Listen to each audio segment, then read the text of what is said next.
সাবান বানানো যে এত সহজ এটা অনেকেই জানে না। অনেকেই চান বাসায় নিজে একটা সাবান বানাবেন নিজের ব্যবহার করার জন্য। তাদের জন্য আজকের এই ভিডিওটা। এগুলো সোপ মোল্ড যার উপরে সাবান বানানো হয় এবং খুবই সফট এগুলো।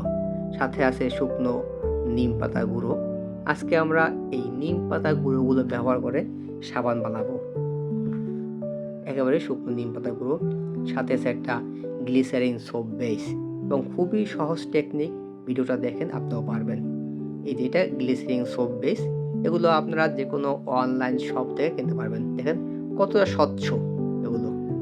আমরা একটা সাবান বানাবো যেখানে 100 গ্রাম গ্লিসারিন সোপ বেস লাগবে, কারণ আমাদের যে মোল্ডের সাইজ তাতে আপনার 100 গ্রাম লাগে।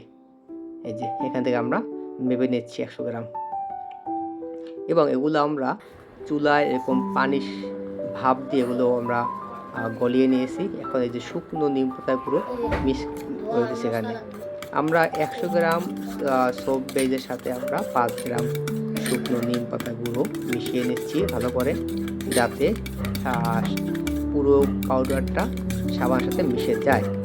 এরপরে আমরা এই লিকুইডটা আমরা সোপ বেজে ঢেলেছি কিছুটা, এই আবার ঢালবো এখানে আমরা।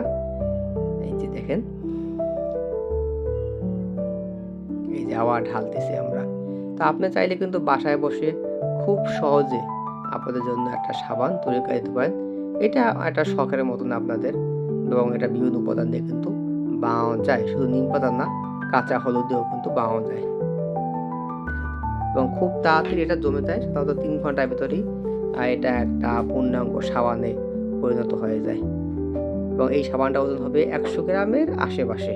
সাবানটা হয়তো 2-1 গ্রাম কম হতে পারে এখানে। এই যে সাবানটা কিন্তু একেবারেই শুকিয়ে গিয়েছে 3 ঘন্টার ব্যবধানে। দেখেন এই যে এরকম রাবারে এই যে বের হয়ে আসলে খুব সহজেই, কারণ যেহেতু নিম পাতা দেওয়া হয়েছে তাই এটা কালো রং ধারণ করেছে। আর সোপ বেসটা কিন্তু ছিল গ্লিসারিন সাদা সোপ বেস।